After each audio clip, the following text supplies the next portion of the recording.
I'm gonna be showing you how to change the wiring harness protector on a Lexus ISF. Model years 2008, 2014, I believe. Uh, it's a fairly simple DIY job,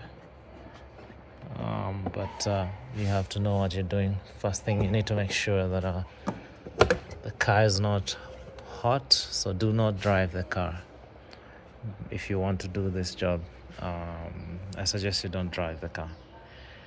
Um,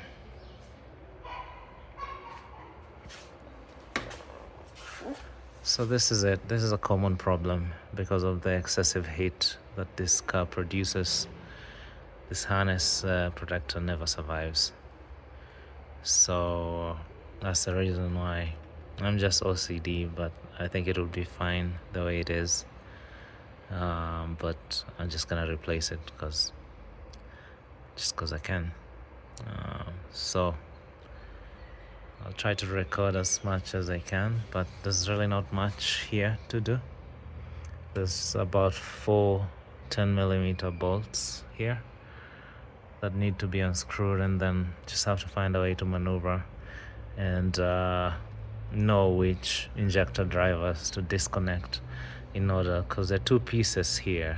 There's the top and the bottom piece, so you have to figure out a way to slide the bottom piece underneath, and that might involve moving around some wires or parts of the wiring harness.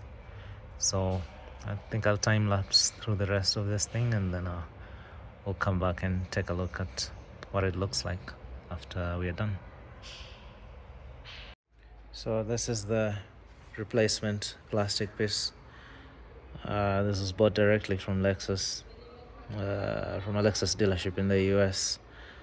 There's 3 pieces here from what I can see, so just be gentle in it when shipping it or transporting it. And that's the original that came with the car from the manufacturer. You can see all the brakes here. This unfortunately, there's really no way to go around this. Anytime you have any type of major service or recall work, as long as you've been driving the car for some time, these things get super brittle and they break like biscuits. It's just crazy, but it's no big deal. They still work just fine. It's just a cover anyway.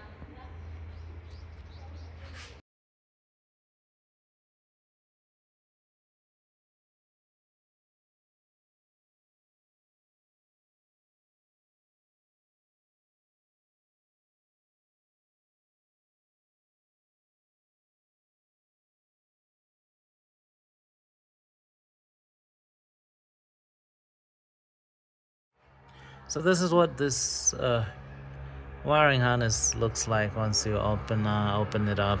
I mean, I had to break all these things off, and there's gonna be plastic flying all over the place.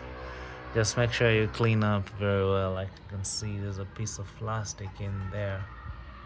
There's very many tiny of them that I had to break, and this is the top cover. As you can see, it's really difficult to try and keep everything together here, but I think the most important thing right now, I already took off the 10mm bolts here, the 4 10mm bolts, but that's the easiest part. The most difficult part is taking this piece that's the underneath piece here, and just make sure you remember all these things, how they're routed in here, so that you don't make any foolish mistakes. All right, let's give this a try. All right, so this is the wiring harness. Everything is all removed. Everything is broken. All the pieces are here. Now, a few things if you want to make this job a little bit easy. You might want to remove this bracket holes here, and then also there's a 10mm that holds this I think it's a grounding wire. Also, this sensor here, you might have to disconnect it so that you can lift it up enough to be able to slide the piece that goes underneath. And then yeah, that'll make your life a little bit easy, because you have to lift this up in order to slide that piece underneath. All right, let's carry on.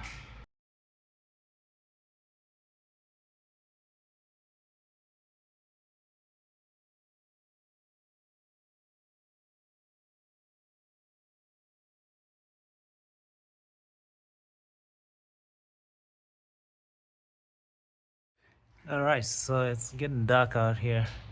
First piece has gone in. It's a little bit of a struggle, but it's all good now.